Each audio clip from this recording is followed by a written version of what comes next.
Monsieur le sous-préfet, Mesdames, Messieurs les élus, Mesdames, Messieurs les représentants des corps constitués, Mesdames, Messieurs les représentants des organisations syndicales, Mesdames, Messieurs les jouteurs, Mesdames, Messieurs.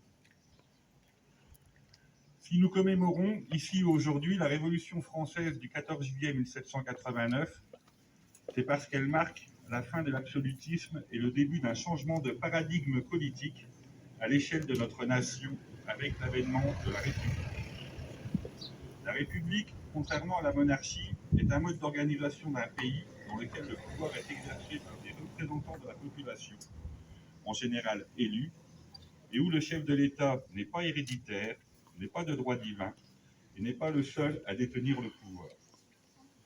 Elle n'a pas toujours été synonyme de démocratie, mais en est néanmoins l'un des piliers. Nous célébrons aujourd'hui l'acte fondateur qui va permettre en France l'apparition de la République. Celle-ci a duré du 21 septembre 1792 au 18 mai 1804, date de la proclamation du Premier Empire et de la nomination de Napoléon Bonaparte en tant qu'empereur des Français. La chute de l'Empire conduira à la restauration monarchique de 1815 jusqu'en 1830, date à laquelle lui succédera la monarchie de Juillet, jusqu'au retour de la République en 1848, après une nouvelle révolution.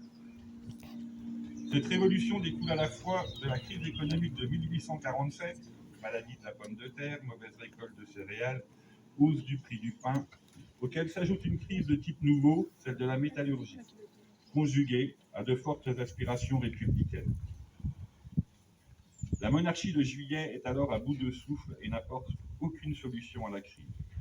Le peuple a faim, il suffira d'une étincelle. Le 14 février, le préfet de police interdit un banquet politique projeté à Paris pour le 19. Un appel aux Parisiens à manifester le 22 février est alors publié par le journal Le National. Cet appel est massivement suivi. Le 22, la révolution est en marche. Rien ne l'arrêtera. La Deuxième République sera proclamée le 25 février 1848. République éphémère puisqu'à nouveau abolie suite au coup d'État de Napoléon III du 2 décembre 1851, qui conduira à la proclamation du Second Empire.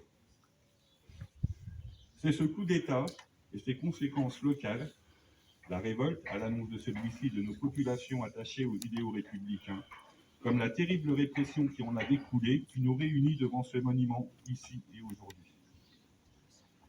Ce monument, derrière moi, a été érigé par souscription